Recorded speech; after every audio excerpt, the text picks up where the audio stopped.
So I started My Husband and I Sleep in a Coffin. And first of all, can I say the cover art, don't judge it by that, okay? The inside art is actually really pretty. I don't know why they chose this as the cover art.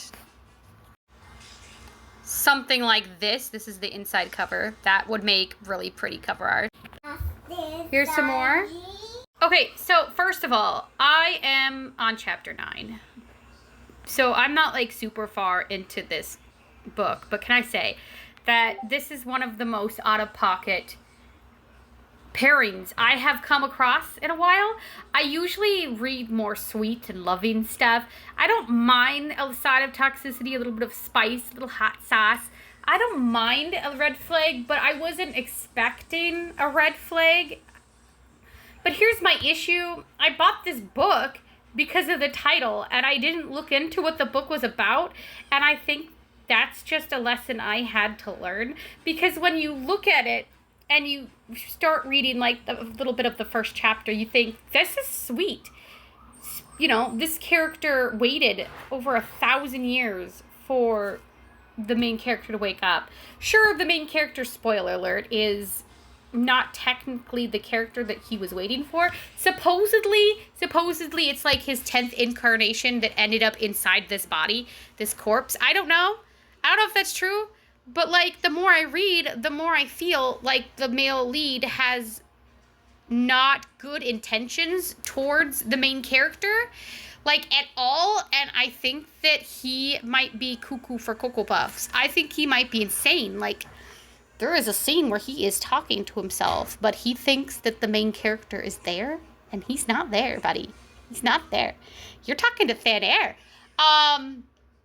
And yeah, the more you hear, the more you like of like the past and stuff from like, you know, NPC characters, you start to learn like, I don't think this character's being honest, and I'm not going to go into it. You got to read it to know, because I don't want to spoil it. But just know, this guy's not right, and I think he's lying. That's all I'm going to say. Also, the main character is a little too accepting after a bit of his situation. Eventually, he kind of just accepts it, and his main gripe is that he doesn't have access to internet and video games and stuff, and he wishes he did. And he's like in this, he's living underground in this mausoleum, this tomb, with his husband, I guess, but like, is it? Also, as time goes on, the main character is noticing that he's starting to remember less and less of his previous life, and he's struggling to feel like strong emotions. And I think that's alarming.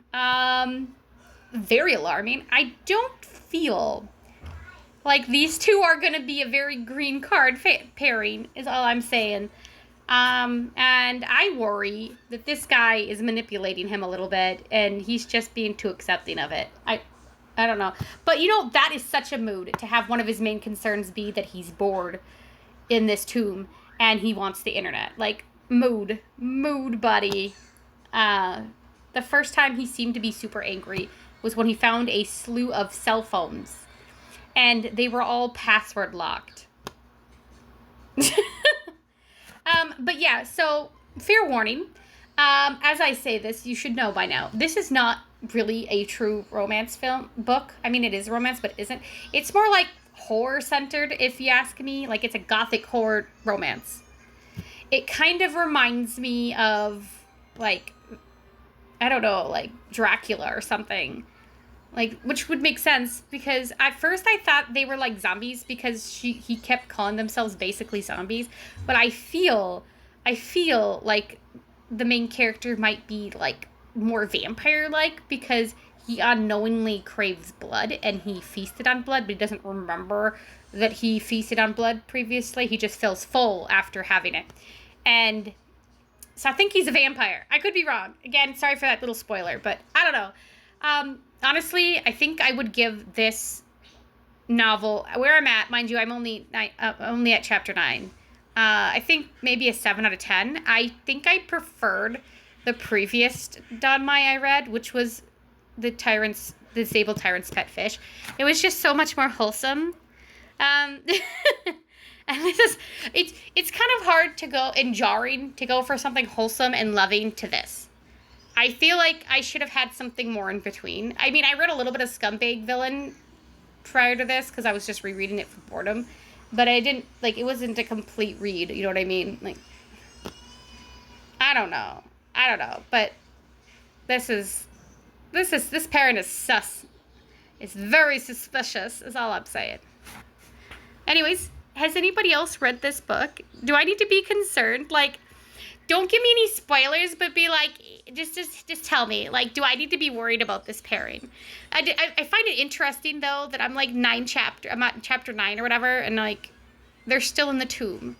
Is the whole novel them in this tomb? And them just cohabiting in this tomb? Because I find that interesting. Yeah.